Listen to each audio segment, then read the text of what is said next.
ഇന്ന് നേന്ത്രപ്പഴം വെച്ചിട്ട് ചെയ്തെടുക്കാൻ പറ്റിയ നല്ല അടിപൊളി റെസിപ്പിയാണ് കേട്ടോ കാണിക്കുന്നത്. ഈ ഒരു 3 നേന്ത്രപ്പഴം വെച്ചിട്ടാണ് ഇന്ന് ഞാൻ ചെയ്തെടുക്കുന്നത്. അത്യാവശ്യം നല്ലോണം പഴുത്ത പഴം തന്നെയാണ് കേട്ടത്. ഇപ്പോൾ ഏത് ടൈപ്പ് പഴമായാലും കുഴപ്പമില്ല. പിന്നെ നമ്മൾ കറുത്തു പോയ പഴമൊക്കെ കളയുമല്ലോ, അപ്പോൾ അതിനെ കൊണ്ടൊക്കെ ചെയ്തെടുക്കാൻ പറ്റിയ നല്ല അടിപൊളി റെസിപ്പിയാണ് കേട്ടോ. പിന്നെ നമ്മളെ വീഡിയോ കാണുന്നവർ വീഡിയോക്ക് മറന്നു പോകാണ്ട് ഒരു ലൈക്ക് അടിക്കുക. അതുപോലെ തന്നെ എന്തെങ്കിലും ഒരു കമൻറ്റ്, ഒരു ഹാർട്ടെങ്കിലും കമൻറ്റ് ഇടണം കേട്ടോ. ആദ്യം തന്നെ ഞാൻ പഴം ഒന്ന് കട്ട് ചെയ്തെടുക്കുന്നുണ്ട്. പിന്നെ ഫേസ്ബുക്കിൽ നമ്മളെ വീഡിയോ കാണുന്നവർ വീഡിയോക്ക് മറന്നു പോകാണ്ട് ഒന്ന് ഫോളോ ചെയ്യാനും മറന്നു കേട്ടോ. പിന്നെ കഴിഞ്ഞ വീഡിയോക്ക് ഒരുപാട് ആൾക്കാർ കമൻറ്റ് ഇട്ടിരുന്നു കേട്ടോ. അപ്പോൾ എനിക്കൊക്കെ നന്ദി കേട്ടോ ഈ കമൻറ്റ് ഇട്ടോക്കൊക്കെ. അപ്പോൾ അതാ നമ്മൾ പഴം ഇതേപോലെ ഒന്ന് കട്ട് ചെയ്തെടുക്കുന്നത്. ചെറിയ ചെറിയ പീസാക്കിയിട്ടാണ് കേട്ടോ കട്ട് ചെയ്തെടുക്കേണ്ടത്.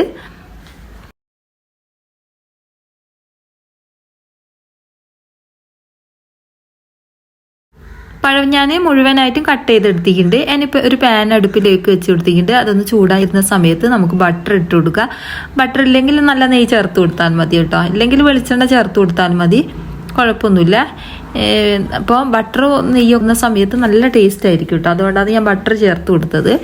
അപ്പോൾ അതാ ബട്ടർ ചേർത്ത് കൊടുത്തതിന് ശേഷം നമുക്കിത് പഴം ഇതിലേക്ക് ചേർത്ത് കൊടുക്കാം.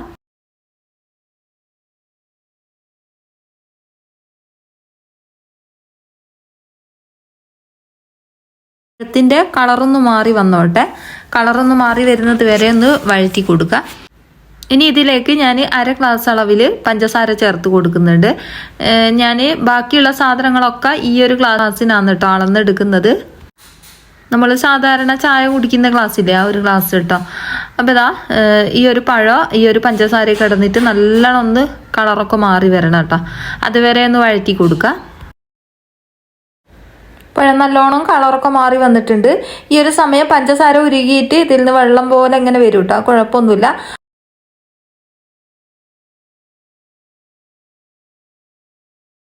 ഒരു പിടി തേങ്ങ ഇതിലേക്ക് ചേർത്ത് കൊടുക്കുക. ഇപ്പം തേങ്ങ കൂടുതൽ വേണ്ട കേട്ടോ, കുറച്ച് മതിയാവും, ഒരു പിടി മാത്രം മതിയാവും കേട്ടോ. അതും കൂടി ഇതിലേക്ക് ഇട്ട് കൊടുത്തിട്ട് ഒന്ന് നല്ലോണം ഒന്ന് ഒന്നും കൂടി വഴറ്റിയെടുക്കുക. ആ ഒരു തേങ്ങൻ്റെ ഒരു പച്ചച്ചോയം വിടുന്നത് വരെ ഒന്ന് വഴറ്റി കൊടുക്കുക. ഇതാ അത്യാവശ്യം ഇവിടെ ആയിട്ടുണ്ട് കേട്ടോ, പഴവും അതുപോലെ തന്നെ തേങ്ങയൊക്കെ നല്ലോണം ഒന്ന് വെന്ത് വന്നിട്ടുണ്ട്. ഇത്രയും മതിയാവും. ഇനി നമുക്ക് ഫ്ലെയിം ഓഫ് ആക്കാം.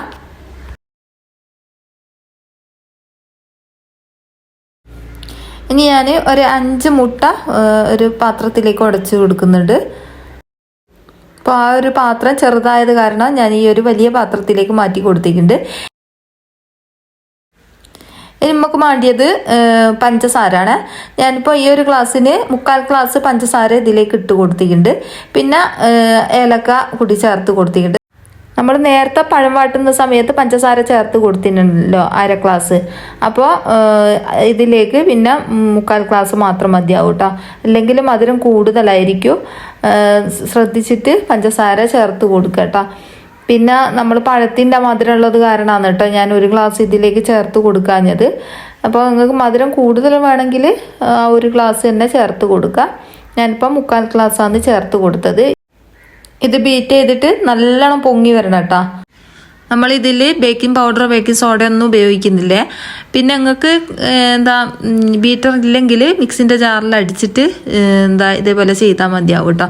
അതിൽ ബേക്കിംഗ് പൗഡറും ബേക്കിംഗ് സോഡയും ചേർത്ത് കൊടുക്കണം, എന്നാലത് നല്ലോണം പൊങ്ങി വരും. അപ്പോൾ ഇതാ നമ്മളെ മുട്ട നല്ലോണം പൊങ്ങി വന്നിട്ടുണ്ട്. ഇതേപോലെയാണ് നമുക്ക് വേണ്ടത് കേട്ടോ. ഇനി ഇതിലേക്ക് നമുക്ക് മൈദ ചേർത്ത് കൊടുക്കാം. ഞാനിപ്പോൾ ഒരു 1.5 ഗ്ലാസ് മൈദ ചേർത്ത് കൊടുക്കുന്നുണ്ട്. നമ്മൾ ഞാൻ പറഞ്ഞല്ലോ ചായ കുടിക്കുന്ന ഒരു ഗ്ലാസിൻ്റെ അളവിലാണ് നമ്മൾ എടുക്കുന്നതെന്ന്. അപ്പോൾ ഇതാ ഈ ഒരു ഗ്ലാസ്സിന് 1.5 ഗ്ലാസ് മൈദാന്ന് ഞാൻ ഇതിലേക്ക് ചേർത്ത് കൊടുക്കുന്നത്. കുറേശ്ശെ ഇട്ട് കൊടുത്തിട്ട് ഇതേപോലെ ഒന്ന് ഫോൾഡ് ചെയ്തെടുക്കാം കേട്ടോ. കൂടുതൽ ഇട്ട് കൊടുക്കാൻ പാടില്ല കേട്ടോ, കുറേശ്ശെ ഇട്ട് കൊടുത്താൽ മതിയാവും, എന്നാലാണ് കറക്റ്റായിട്ട് കിട്ടുക.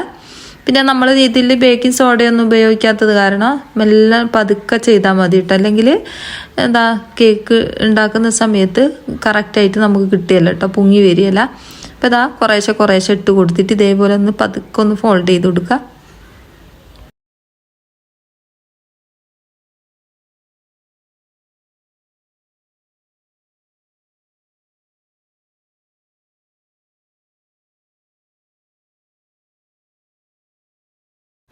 അപ്പോൾ ഒരു ഗ്ലാസ് മൈദ ഞാൻ ഇതിലേക്ക് ഇട്ട് കൊടുത്തിട്ടുണ്ട്. ഇനി അര ഗ്ലാസും കൂടി ഇട്ട് കൊടുത്തിട്ട് ഇതേപോലെ ഒന്നും കൂടി ഫോൾഡ് ചെയ്തിട്ട് എടുക്കുക കേട്ടോ.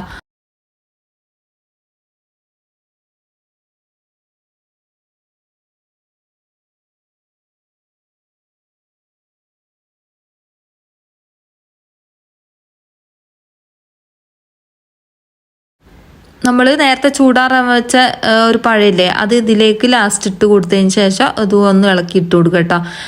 കുറേ നേരം ഇളക്കേണ്ട ആവശ്യമില്ല, കുറച്ച് നേരം ഇതേപോലെ ഒന്ന് ഇളക്കിയിട്ട് നമുക്ക് ഇത് നമുക്ക് പാത്രത്തിലേക്ക് മാറ്റി കൊടുക്കുക കേട്ടോ. കുറേ നേരം ഇങ്ങനെ ഇളക്കിയാൽ ഇത് കറക്റ്റായിട്ട് കിട്ടിയല്ലോ കേട്ടോ കേക്ക്.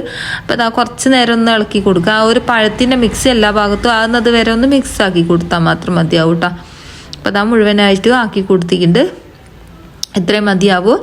ഇനി ഇതേപോലത്തെ ഒരു പാന് നല്ലോണം ചൂടായതിന് ശേഷം അതിലേക്ക് കുറച്ച് നെയ്യാക്കി കൊടുക്കുന്നുണ്ട്. എന്നിട്ട് നെയ്യ് എല്ലാ ഭാഗത്തും ആക്കി കൊടുക്കുക.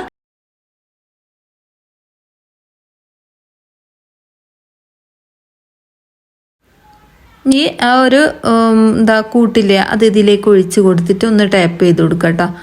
ഇതേപോലെ ഒഴിച്ച് കൊടുക്കുക. എന്നിട്ട് ചെറുങ്ങനെ ഒന്ന് ടാപ്പ് ചെയ്ത് കൊടുക്കുക. എന്നിട്ട് ഇതേപോലെ ഒരു തട്ട് വെച്ചതിന് ശേഷം അത് നല്ലോണം ചൂടായി വന്നാൽ അതിൻ്റെ മുകളിലായിട്ട് നമുക്കിത് വെച്ച് കൊടുക്കുക. എന്നിട്ട് മൂടി വെച്ച് കൊടുക്കുക കേട്ടോ. ഈ ലിഡ് ക്ലോസ് ആക്കണം കേട്ടോ. ഒരു അരമണിക്കൂർ കൊണ്ട് തന്നെ നമുക്ക് ഈ ഒരു കേക്ക് റെഡി ആക്കി കിട്ടും കേട്ടോ. പിന്നെ ഈ ഒരു ഹോളില്ലേ അതൊന്ന് ക്ലോസ് ആക്കണേ. അതിന് ശേഷമാണ് നമുക്ക് ഇത് വേവിച്ചെടുക്കേണ്ടത്. നല്ല അടിപൊളിയായിട്ട് തന്നെ നമ്മളെ കേക്ക് തയ്യാറായി വന്നിട്ടുണ്ട് കേട്ടോ. കൈ കൊണ്ട് ഇതേപോലെ തൊട്ട് നോക്കുന്ന സമയത്ത് കയ്യിൽ ഒട്ടി പിടിക്കുകയല്ലോ കേട്ടോ. പിന്നെ നിങ്ങൾക്ക് എന്തെങ്കിലും ഈർക്കളിയോ എന്തെങ്കിലും എടുത്തിട്ടൊന്ന് കുത്തി നോക്കിയാൽ മനസ്സിലാവും കേട്ടോ. അതിൻ്റെ മുകളിൽ പറ്റി പിടിക്കുന്നില്ലെങ്കിൽ കറക്റ്റാണ്. അപ്പോൾ നമ്മളെ കേക്ക് അടിപൊളിയായിട്ട് തന്നെ കിട്ടിയിട്ടുണ്ട്. ഇത് ഞാൻ കട്ട് ചെയ്തിട്ട് കാണിച്ചു തരാം എങ്ങനെ ഉണ്ടെന്ന്. അപ്പോൾ ഒരു പ്രാവശ്യമെങ്കിലും ഇതേപോലെ ഒന്ന് തയ്യാറാക്കി നോക്കി, എന്തായാലും ഇഷ്ടമാവും കേട്ടോ. പിന്നെ നമ്മളിത് ചൂടാറിയതിന് ശേഷമാണ് ഈ ഒരു പാത്രത്തിൽ നിന്ന് എടുക്കാൻ പാടുള്ളൂ കേട്ടോ. അപ്പോൾ ഇതേപോലെ ഒന്ന് ഞാൻ കട്ടാക്കി എടുക്കുന്നുണ്ട്. പിന്നെ നമ്മളിത് ചൂടോടൊക്കെ കഴിക്കരുത് കേട്ടോ. ചൂടോടൊക്കെ കഴിച്ചാൽ ടേസ്റ്റ് കുറയും. പിറ്റേന്ന് കഴിക്കാനാണ് കേട്ടോ നല്ല അടിപൊളിയായിട്ട് ഇത് ഉണ്ടാകുക. അപ്പം ഒരു പ്രാവശ്യമെങ്കിലും ഇതേപോലെ തയ്യാറാക്കി നോക്ക്. എന്നിട്ട് നിങ്ങളെ അഭിപ്രായം എഴുതി അറിയിക്കാൻ മറന്നു പോകരുത് കേട്ടോ. അപ്പോൾ ക്രിസ്മസിനൊക്കെ ഇതേപോലെ ഒന്ന് പഴം ഉണ്ടെങ്കിൽ ചെയ്ത് നോക്കിട്ടോ. അപ്പോൾ ഇത്രയേ ഉള്ളൂ ഇന്നത്തെ വീഡിയോ ഇഷ്ടമായിട്ടുണ്ടെങ്കിൽ ആദ്യം പറഞ്ഞതുപോലെ തന്നെ ലൈക്ക് അടിക്കാനും അതുപോലെ തന്നെ ഷെയർ ചെയ്ത് കൊടുക്കാനും സബ്സ്ക്രൈബ് ചെയ്യാനും ഒന്നും മറന്നു പോകരുത് കേട്ടോ. സപ്പോർട്ട് ചെയ്യണേ എല്ലാത്തിനും.